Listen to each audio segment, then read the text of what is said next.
So why do you need 3 random orbital sanders? Well, I'll tell you when we get back. I'm Tim Johnson and this is Shop Tool Reviews.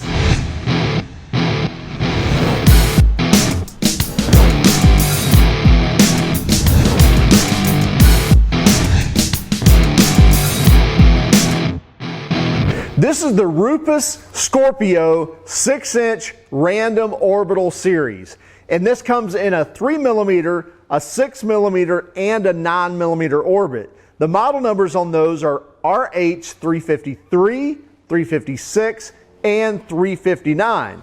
Now, why do you need 3 different random orbital sanders in the same size backing pad, but with different orbits? Really depends on what type of work you're doing. If you're doing really nice furniture, really nice woodworking, or you're doing really nice vehicles, really nice paint jobs, then you probably want something like this. Listen, we've all gotten by on the, $59, $69, $99 specials from the big box stores or from online, the just typical random orbital sander, and it's worked well for us.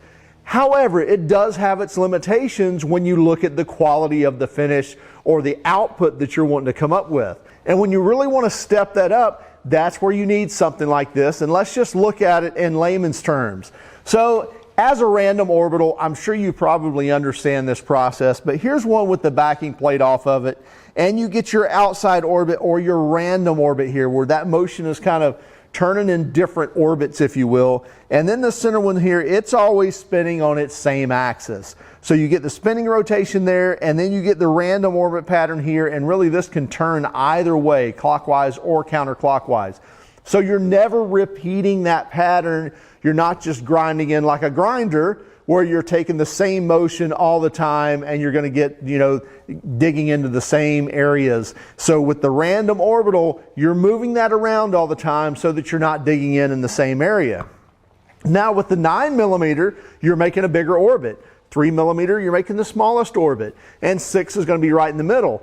So you can see how that bigger orbit, you're going to cover more area, so you're going to use that with a coarser paper. So you're going to knock down that material really fast using that big orbit, that coarse paper to knock down that material. Then you're going to step down with your paper when you're getting into the 6mm, and then again with the 3mm.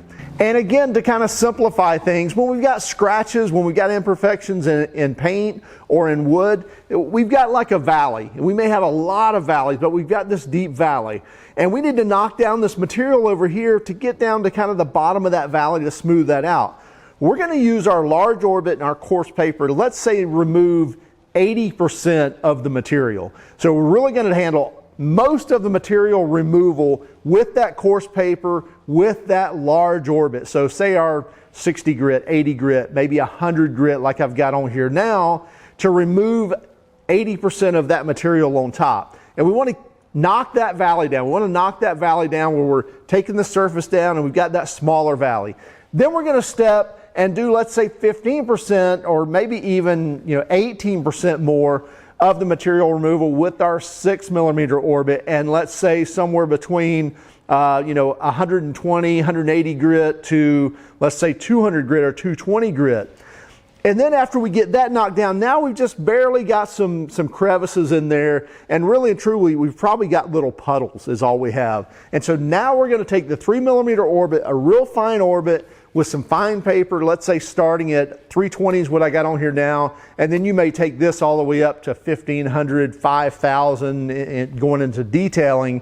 But now we're just really going to smooth all those out. We're going to feather those edges out where now they're no longer noticeable. So we're not doing as much material removal as we are just kind of moving that around and feathering everything out. So that's why you want those different series of strokes or those different orbit patterns. Eliminate a lot of that scratching and feather that paint out, feather that wood out to where you've got a nice smooth finish. Now on the woodworking side, you're probably not going to step down as fine as on the paint side. In fact, you may stay in a window from, say, 80 grit to 400 grit would be your finest. And so again, you can kind of divide that throughout these 3 different series. But when we're dealing with automotive paint, we are going to take the 3mm and start at, say, 320 and then take it to our 400 and then maybe into 600, 800 and then into 1,000 and so forth. So in addition to the different size random orbits with the Skorpio line, we also get some really nice features.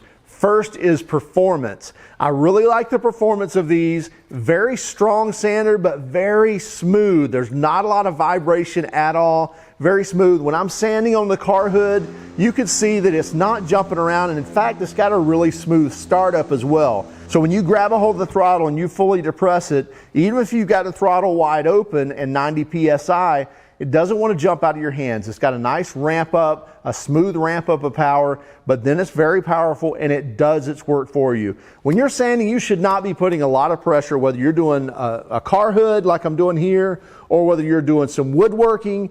You don't want to put a lot of pressure. Let the sander, let the paper do its work.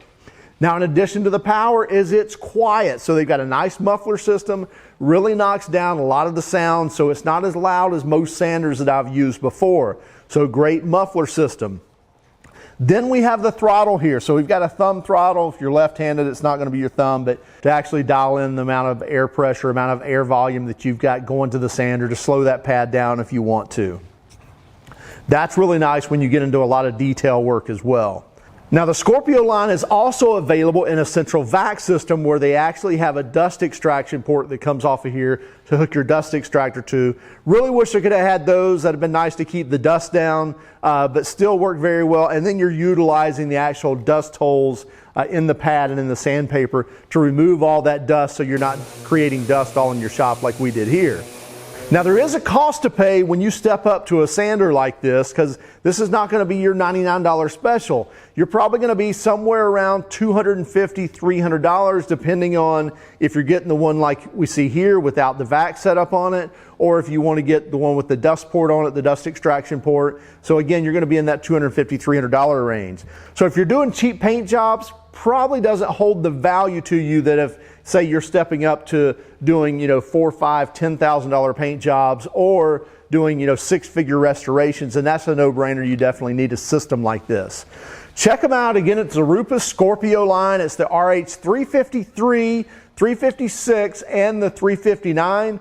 Be sure to subscribe to our YouTube channel. Keep track of us on Instagram, Facebook, and Twitter, and have a great day.